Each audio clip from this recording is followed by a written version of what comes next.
galera, bem-vindo ao meu canal, eu sou a Kilciane e hoje eu vou ensinar vocês a fazer salpicão, uma receita muito fácil e rápida para fazer e fica uma delícia.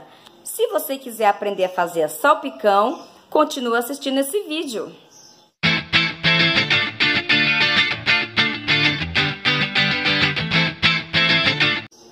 E para a nossa receita, nós vamos precisar de frango cozido e já desfiado. Aqui eu tenho meio quilo de frango.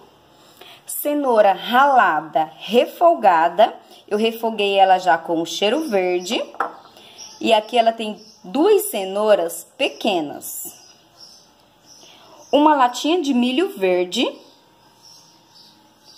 100 gramas de uvas passas. Batata palha e maionese. Agora, gente, é só pegar tudo isso e misturar. Menos a batata palha. Vamos lá? Em uma bacia grande, você vai adicionando os ingredientes. Adicionando o frango. Vamos adicionar a cenoura,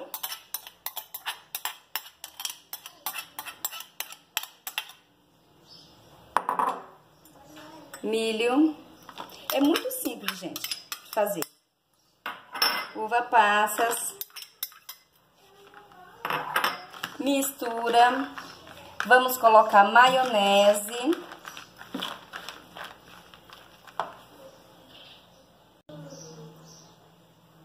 Gente, esse salpicão aqui, ele é o mais simples para se fazer. Tem outros que o pessoal adiciona muita coisa, batata, maçã. Então, esse aqui é o mais simples. E rapidinho você faz ele. O mais difícil é cozinhar o frango. Mas cozinhou o frango e desfiou, tá pronto o seu salpicão. É muito facinho. E aí, aqui, ó, vocês vão adicionando a maionese, tá? E, ó, quando eu misturar toda a maionese aqui, mostro pra vocês verem como fica. Olha que lindo que fica, todo misturado. Agora, vocês vão colocar em um recipiente.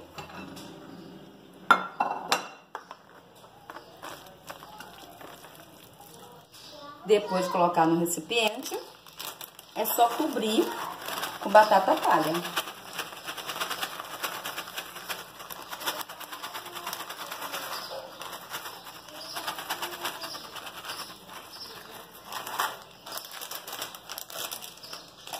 E pronto. Está pronto seu salpicão. Facinho de fazer e gostoso de comer. Então, quem gostou, deixa o seu like, se inscreve aqui no canal, ative o sininho para não perder nenhuma notificação. E fiquem com Deus e até o próximo vídeo.